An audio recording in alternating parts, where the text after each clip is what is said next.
الف لام را. الله پوهیږي په معنا د دې حروفو. تلک آیت الکتاب المبین، دا چې لوستی شي پتا باندې حضور، دا احکامات دي د کتاب واضح چې قرآن دی. انا انزلناه قرآنا عربيا، بشک منګه نازل کړی دی دا قرآن په عربی ژبه کې. لعلکم تعقلون، ښایي چې تاسو پکې فکر وکړئ. نحن نقص عليك احسن القصص، بشک موږ پتا باندې بیانو ښکلي د واقعاتونه. بما اوحینا الیک، چې وحی کوو یې تا ته ای پیغمبر علیه السلام، هذا القرآن، په دې قرآن کې. وإن كنت من قبله لمن الغافلين، بشک وی ته مخکې ردینا چې نو نازل شوي د نا خبرونه. اذ قال یوسف لأبیه یا ابتی، یاد که چې وویل یوسف علیه السلام خپل پلار یعقوب علیه السلام ته ای پلارا، انی رأیت 11 کوكبا والشمس والقمر،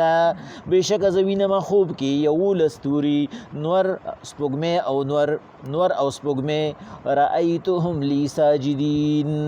چې زما عزت کوونکي دي، ما ته انحنا کوونکي دي، ما ته سجده کوونکي دي. قال اویل ود یعقوب علیہ السلام، یا بنی ای زویا، لا تقصص رؤیاک علی اخوتک،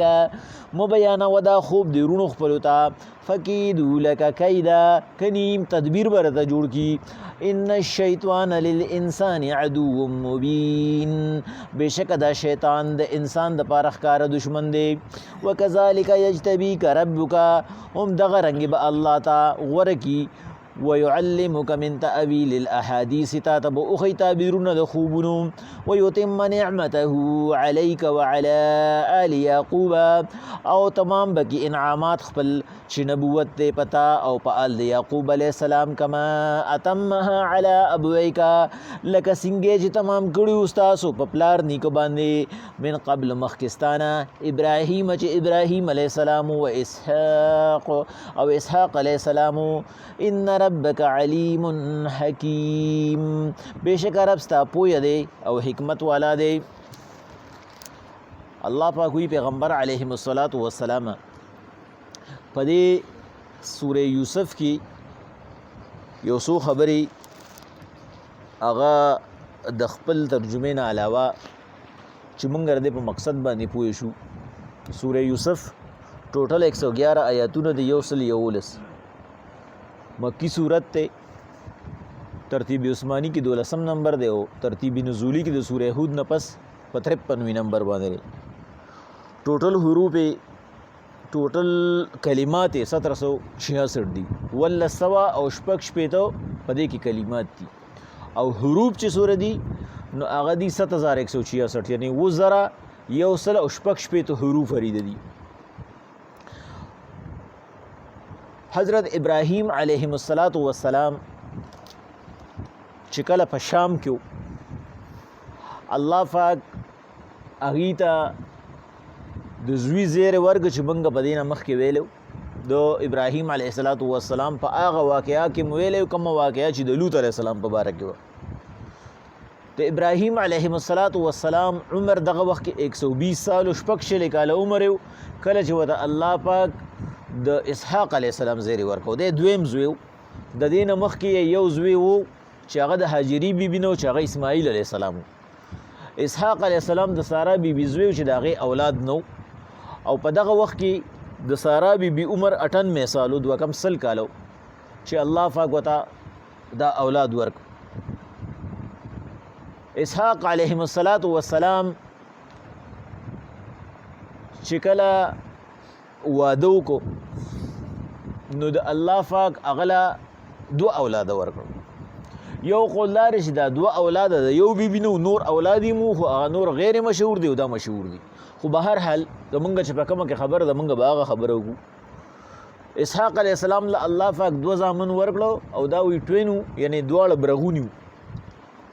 یو یعقوب علیه السلام او یو عیزو. بعضی ځایونو کې تفاسیر او عزیز هم راغستې لري، خو دا عیز دی. یو عیزو یو یعقوب علیه السلام. دی چې کله لوی شو نو عیز چې کوم هغه د ښکار شوقي و، د نورو کارونو سره سره به هغه ښکار کو. او یعقوب علیه السلام چې و د به ګډې بیزې سرولې. په دې اولاد کې بعضې داسې چې مور ته زیات نږدې او بعضې داسې چې پلار ته زیات نږدې. ځینې سره د مور ډېره مینه او ځینې سره د پلار ډېره مینه. اولاد کې لکه څنګه چې مشران وایي د لاس ګوتې یو برابر نه دي. نه اولاد هغه اکثر ټوله مینه چې ده نه هغه مشر او کشر راخ کې دا مین زمانه کې به چې کمی نو موږ ته به شیخ عبدالرازق صاحب الله دې وبخي به ترجمه کوي دا مین زمانه کې چې دي بس دې مین زمانه کې پاتې شي دی نه د یوې شي او نه د بلې شي. پلار وایي بس روري ذمہوار دی بس دا مشر چې کوم دی نو د تربیت ما کړو او دې بره دې نورو کوي او روري وایي پلار شته که نه او دا کشر چې کوم دی دې له غونته کې مور ته ډېر نږدې. خو دا خو دوه تنه د یعقوب علیه السلام سره د مور مینه سیوا وه او د عیس سره د پلار مینه سیوا وه د اسحاق علیه السلام. اسحاق علیه السلام چې کله د 91 سال شو نو د هغې د سترګو نظر تقریبا ختم شو. پہچان به نه شو کولی مکمل نه وتلی خو پہچان به نه شو کولی. تفسیری مدارک وایي امام نصفي صاحب وایي پہچان به نه شو کولی چې دا پکې څوک دي دا کم یو دی چې ډېر زیات فوکس به یې پرې وکړو نو پس د هغې نه به یې سړی پېژندو. نو دغه وخت کې اسحاق علیهم السلام عیس ته ووایي چې یاره زویه د ښکار غوښه مې ډېره زیاته یاده شوې ده زه وایم چې ښکار راله وکړي او غوښه راله سره کړي راوړې راله. وایي دا خبرې چې کولې نو وایي مور یې اورېدې او د مور مینه خو د یعقوب علیه السلام سره وه. او د پیغمبرانو دا خصوصیت دی چې الله پاک ولا دا یو خاص تحفه ورکړي چې یو دعا د هغې اک تک باندې قبلیږي هره دعا یې قبلیږي. خو دا یوه داسې چې دا ولا الله پاک اعزازن ورکړي. ځکه زمونږ پیغمبر علیهم السلام وایي محمد صلی الله علیه وسلم چې ټولو انبیاو خپلې دعاګانې د خپل اولاد دپاره کړي دي او ما خپله دعا د خپل امت دپاره پرېښې ده. ما خپله دعا غوښتې نه ده دا به زه د خپل امت دپاره غواړم او د قیامت پر ورځ به غواړم. دا زمونږ ستاسو هغه پیغمبر دی چې د هغه سنتو سره مونږ مینه په ځای باندې لبی کوو. مونږ د هغه سنتو سره مینه نه کوو بلکې چې څوک د هغه د سنتو سره مینه کوي زمونږ هغه سره هم نه لګي اکثر. او هغه څه وایي ما خپله دعا د خپل اولاد دپاره نه ده کړې ما د خپل امت دپاره پرېښې ده. بهرحال مور یعقوب علیهم السلام ته ووایي زویه ستا پلار پیغمبر دی او هغه چې دې وخت کې دا فرمایش کړی دی نو که چېرې عیس د نه مخکې شه نو دې به هغه ته دعا وکړي او هغه دعا د پلار تر اوسه نه ده غوښتې. نو ګورې دا ډېره مبارکه دعا ده. داسې چلو که چې هغه څو ښکار کوي روړي نو ته به د خپلو ګډانو کې ښکله غونته ګډ ونیسه سور که او پلار له دې اوسه. دا هغه اسم دوره خاص پہچان نشته چې دا کم یو دی.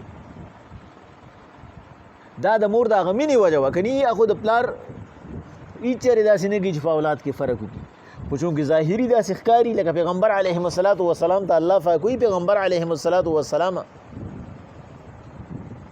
بیبیانو سره یو شانتې سلوک ساته او خپل امت ته م ووایه. پیغمبر علیهم السلام ورته وایي خدای پاکه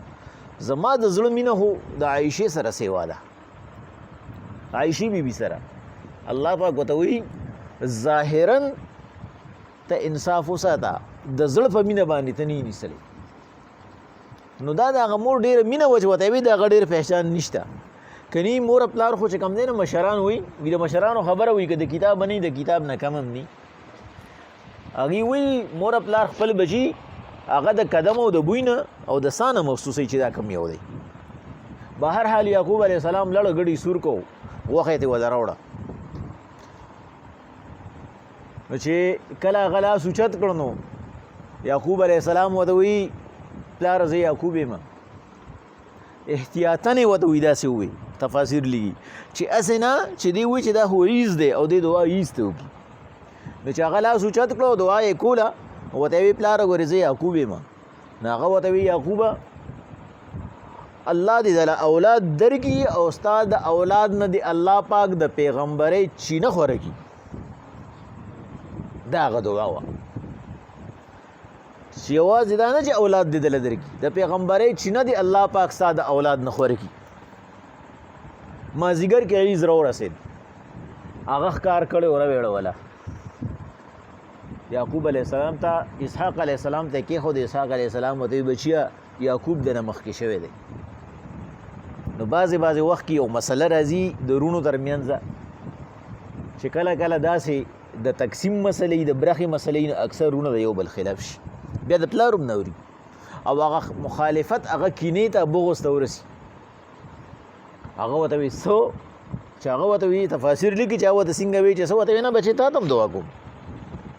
دعا مې هغه ته کړې ده دعا تا ته هم کوم الله دې تعالی د شګو عمره بچي درکړي بس دا یې ورته ووایي او هغه ته یې وایي الله دې ستا په بچو کې د پیغمبرۍ چینه روانه کړي هغه خصوصي دعا وه نو وی د روم او د فارس دا خلک چې دی دا د عیز اولاد دی ډېر بې اندازې اولاد یې بلا شي په انبیا پکې نو او د یعقوب علیه السلام نه الله پاک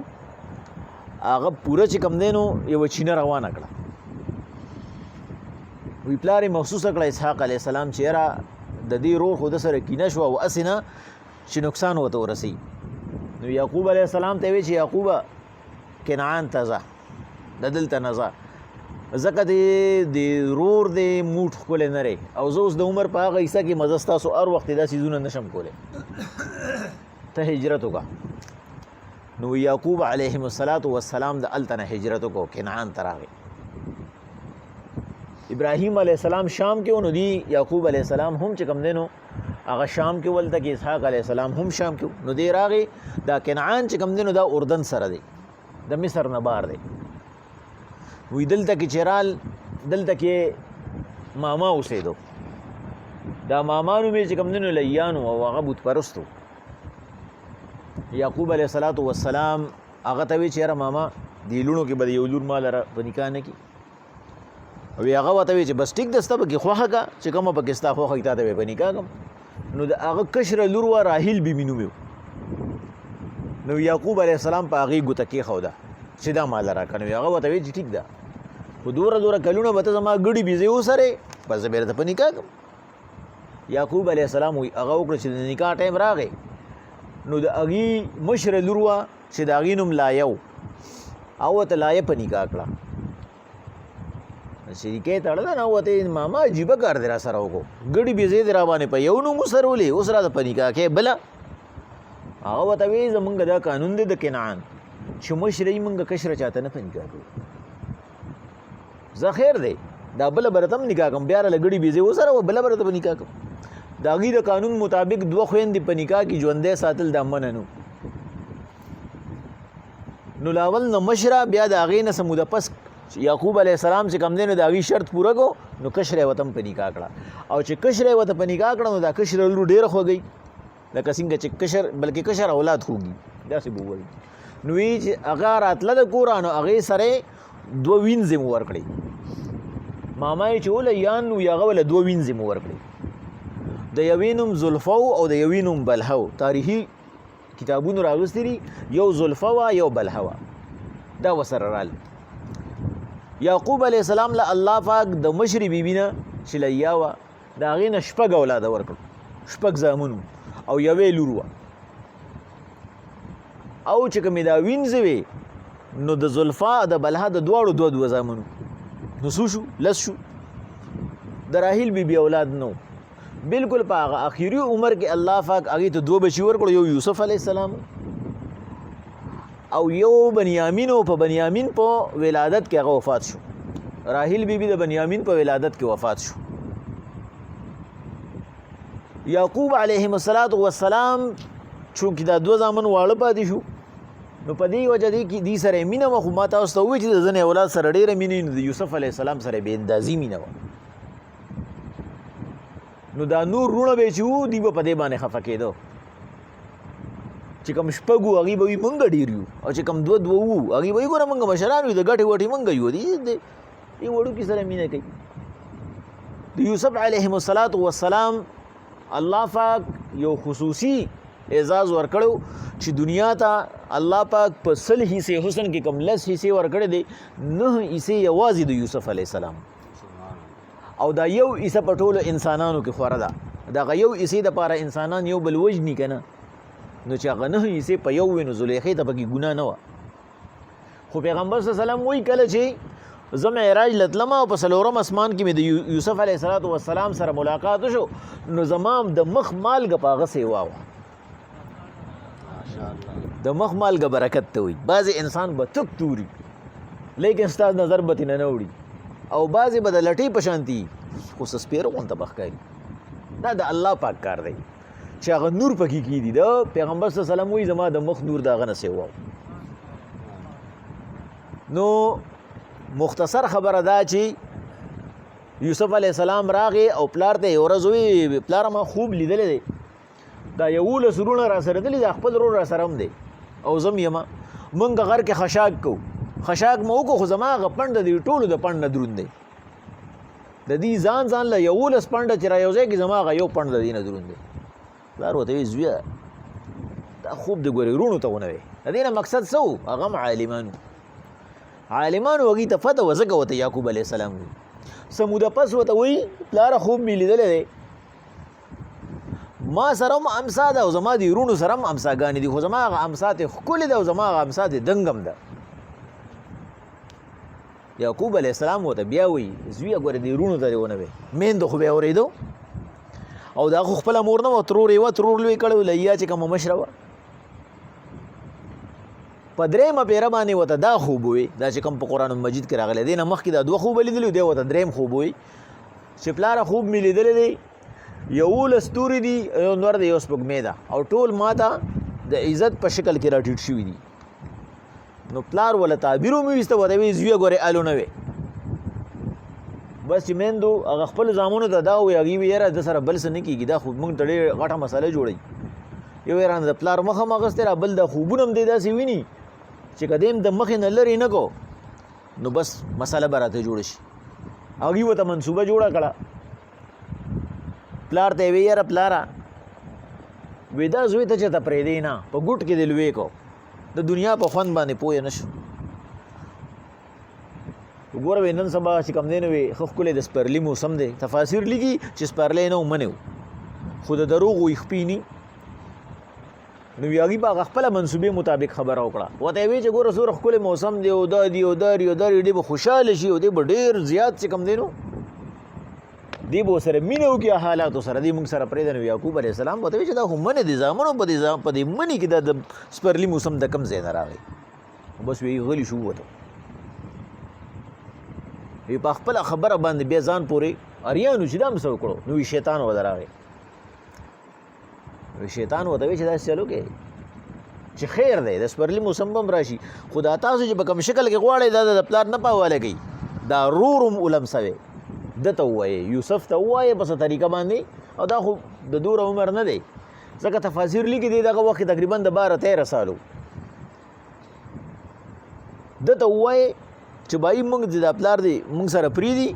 او دغه شانتې چې کوم دی نو دوره ښکلی موسم دی، او یاره تا ښکار لیدلی نه دی که نه، د ښکار پسې چې بنده ګرځي چې په اوسۍ پسې منډه وهي او یاره چې په مارغه پسې چې کوم دی نو منډه وهي او چې مئی ته کونډک دي د هغې یو ځان له خپل خوند دي.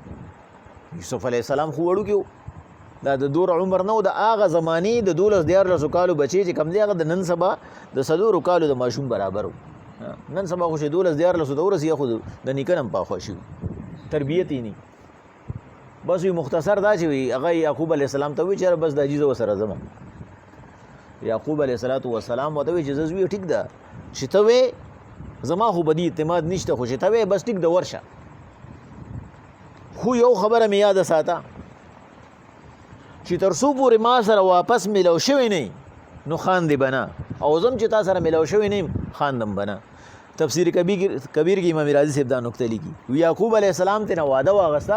چې ته تر څو پورې ما سره واپس نه میلاو شوی نه به خاندې، او زه چې تر څو تا سره نه یم میلاو شوی زه به خاندم نه. او یعقوب علیه السلام ورسره روان شو په جلب کې. نو وی 3 میله ورسره لړ. ستاسو که یادي یو زمانه داسې وه چې میلمه به راغی نو خلکو به تر ګاډي پورې رسو، ګاډي ته به یې وخېجو واپس پتې نه راتلو. استاد سره به شاګردان اکثر کلي ته واپس لړو. ما چې ډومبنۍ ترجمه شروع کړه 2004 کې چې ما کله دوره حدیث وکړو زر عالم، او ما سره تقریبا 15 نه 15 پورې شاګردانو، نو هغوی به ما سره تر کوره پورې تلو. یعنی صرف مثال درته وایم فار ایگزامپل چې کوم دی دا زمانې سره چې کوم دی نو بنده کې چینجز راځي. نو یعقوب علیه السلام به د خپل میلمه سره تر 3 میلو پورې جلب کو. نو تر 3 میلو پورې یوسف علیه السلام چې کوم دی نو هغې په دې اوږه کېنولی او 3 میلو پورې وړو. د هغه ځای نه هغه ونه چې کله راله چې پورې به هغه ته نو یهودا واغسته دی مشر ورو چې بس دا جي مالی راکړه ما ته یې په دې اوږه کا. چې تر څو پورې یعقوب علیه السلام په نظر لګېده نو وي کله به په یو اوږه کو کله به په بل اوږه کو کله به ډېره مینه به یې ورسره کوله. خو داسې یو ګوټپېرو چې هغې ته واوړېده نو یعقوب علیه السلام نه پناه شو بس ویې روی غورځو روی به غورځوم بس نو وی تفاسیر لیکي فوټبال یې ترېنه جوړ کړو یو به یو ته ویشته پله ته بل به بل ته ویشته او ته به وی خوبونه والا ته یې که نه خوبونه به چې دې لیدله کله به د امساګانې لیدلې او کله به دې پنډونه لیدل. یوسف علیه السلام د په سینه باندې یو کس کېناستو نو هغه ورته یوسف علیه السلام ته پته ولګي چې اوس خو مې دې وژني هغه ورته وی یهودا ته وی چې لالا تا خو مې پلار سره واده کړی و چې دې زما نه څوک وجلی نه شي نو دې خو ما وژني. بیا هغه ورته وایي چې هلکه پاسه دی بله طریقه به ورسره وکړو دلته بهر یو شاړ کوی دی هغې ته به یې وغورځو نو چې دې څو ورځې سا به یې وتي او که بچ شو چې ته قافلې والا به یې ولي وبېسي ځان له. وی یوسف علیهم السلام یو چې کله لوی شو نو دې ورځ لښتي کې مخ لاس کول یا د اوبو ډنډو کې نو ویده پکې خپل ځان ولیده. نه خو د غلامانو دور و. تفسیر کبیر کې امام رازي صاحب وړه غونته ښکلې نکته لیکلې ده ویده چا یې کې وکړه ویده وی چې کاش که زه چا غلام وي څومره مزې به یې کړی وی زما خو باډو چا قیمت نه و پوره کړی. نو په دې وجه الله پاک په 40 کوټو پیسو باندې خرڅ کړو ځکه چې الله پاک د ښه بنده هغه معمولي غلطیم د نیکانو خلکو د نیکۍ سره نه برابري زجر پې وله ورکوي. نو وی دی ښکته وغورځو تر نیمې پورې ناړۍ ورته ولګوله نو تر نیمې پورې په ناړۍ باندې لړ دا اخري خبره پکې کوم بس ترجمه بس کوم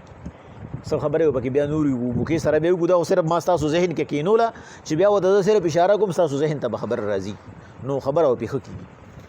نو چې تر نیمې پورې ورسېده یو پسې ناړۍ کټ کړه بس الله پاک جبرئیل علیه السلام ته حکم وکړو ورشه جبرئیل علیه السلام وګورئ نقصان ورته ونه رسېږي. پیغمبر علیهم السلام د جبرئیل علیهم السلام نه یو ورځ تپوس وکړو ستا خو د 600 وزرې دي داسې هم یو وخت راغلی دی چې تم ستړی شوي تا باندې هم چې ته ستړی راغلی ده ته خو چې یو وزر ووخې نو بس په ځمکه او په یو وزر ووخې نو بس په اسمان. هغه ورته وی او جي وي 4 موقع داسې راغلي دي چې زه دومره تیزۍ سره راغلی م زما د وزرو سم ور کړی ستړی شوی. لومړنۍ موقع او دویمه موقع د ابراهیم علیه السلام په باره کې وه درېیمه د یوسف او څلورمه د ستا په باره کې وی چې کله ابراهیم علیهم السلام له نمرود هغه پړي کټ کړو او هغه چې کوم دی نو ورته روان شو ما ته الله پاک وی الا زما حلیل له ځان رسوه اور مړ کا دی واله کېنوه نو زه سدرة المنتهی کې زما مقام هلته دی دا هلته نه چې زه راخطا شوم نو چې هغې سوښکته رسېدو ما اور هم مړ کړی و هغې مې هم نیسلي و کې مې هم نول او ورته مې وویل څه خدمت دی څه وکړم. او په دویمه پیره باندې چې کله د اسماعیل علیهم السلام یا ابراهیم علیه السلام پې چاړه راخله چړې پې کار نه کوو نو ابراهیم علیه السلام غصه شو ورته یې ویل چې ګورې په دوزخ کې به د الله نه غواړم بس ما ته چې کوم دی نو الله پاک وایي چې الا جنت ته ځه د سدرة المنتهی نه د حابیل ګډ راونیسه او په داسې انداز کې د ابراهیم علیه السلام په خپو کې کېده چې پوه یې نشي ګورې زما خلیل پوه یې نشي بس وی زه تلی ما ګډ مې رانیسلی دی ابراهیم علیه السلام مې چې کوم اسماعیل علیه السلام مې د خپو نه ایستلی ګډ مې سملولی دی. او درېیمه دا موقع وه چې کله یوسف علیه السلام پس یوې رسۍ کټ کړه ما ته الله پاک وی اله جبریل ځان رسوه کمیس خو ترې نه اغلي وباسه دغه شانتې ورغورځولی دی نو د جنت نه کمیس واله کمیس ورته واغوسته په ګټې کېنوه. او څلورمه موقع چې کله ته چې کوم دی نو په مکي دور کې ته بار وتې وې توره د سره وه توره دې سر ته ودرولې وه او د یو ونې په سوري باندې ملاس وي سترګې دې ورغلې وې یو کافر راغی او ستا توره یې راواغسته او تا ته وی ویړه کولې داسې چې زه اوس وایې که نه محمد صلی الله علیه وسلم هغه خو ورته وي محمده څوک به دې رانه بچ کوي نو تا ډېر په اطمینان سره وي الله او چې څنګه تا الله وي ما ته الله پاک وي ال جبریله ځان رسوا توره اله د نه پیغمبر صلی الله علیه وسلم د توره ورکوا بس د هلته نه راخطا شوی ما د هغه د لاسه توره اغستې الله تعالی مې توره درکړې ده او تا ورته ووایي چې زه صحیح ده زه خو الله بچ کړم خدا راته ووایه تا به څوک بچ کوي هغه وایي زما بچ کوونکي هېڅوک نشته بس تا ورته وایي ځه دا څلور موقع هغه موقع دي چې زه پکې ستړی شوی یم نو یوسف علیهم السلام وروڼو هغه صرف د دې لپاره یې نه غورځولی چې ورسره دښمني وه صرف د دې لپاره چې زمونږ د پلار پیغمبر دی نو چې د دې برکاتو کې زمونږ میسو شي بسم الله الرحمن الرحیم الف لام را الله پوهېږي په معنا د دې حروفو تلک آیت الکتاب المبین دا چې لوستی شي دا احکامات دي د کتاب واضحه انا انزلنا قرآنا عربیا بېشکه موږ نازل کړی د قرآن په عربۍ ژبه کې لعلکم تعقلون ښایېږي تاسو پکې سوچ وکړئ نحن نقص علیک احسن القصص موږ حضور بیانو پتا باندې ښکلې واقعات بما اوحینا الیک هذا القرآن لکه څنګه چې موږ وحي کړی دی تا ته دا قرآن وان كنت من قبله من الغافلين مخکې د وحي نه تنا خبره وي اذ قال یوسف لابیه کله چې یوسف علیه السلام خپل پلار ته وویل یا ابتې پلاره انی رأیت ما لیدلي دي 11 یولس کوکبا ستوري والشمس انور والقمر سپوږمۍ رأیتهم چې ما ته لي ساجدین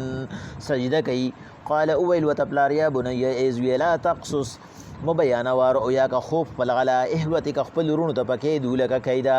کني منصوبه به راته جوړه کي ان الشیطان للانسان عدو مبین بېشکه شیطان د انسان دپاره ښکاره دشمن دی وکذلک همدارنګې یجتبیک غوره کړی ته ربک رب خپل ویعلمک من تأویل الاحادیث طالب علم درکوي د تعبیرونو د خوبونو ویتم نعمته علیک به تا به خپل انعامات تماموي وعلى آل یعقوب او په ټول آل د یعقوب علیه السلام کما اتمها لکه څنګه چې پوره کړي علی ابویک ستا په پلار نیکو من قبل مخکستانه ابراهیم چې ابراهیم علیه السلام او اسحاق علیه السلام ان ربک علیم حکیم بېشکه ستا رب پوهه دی او حکمت والا دی الف لام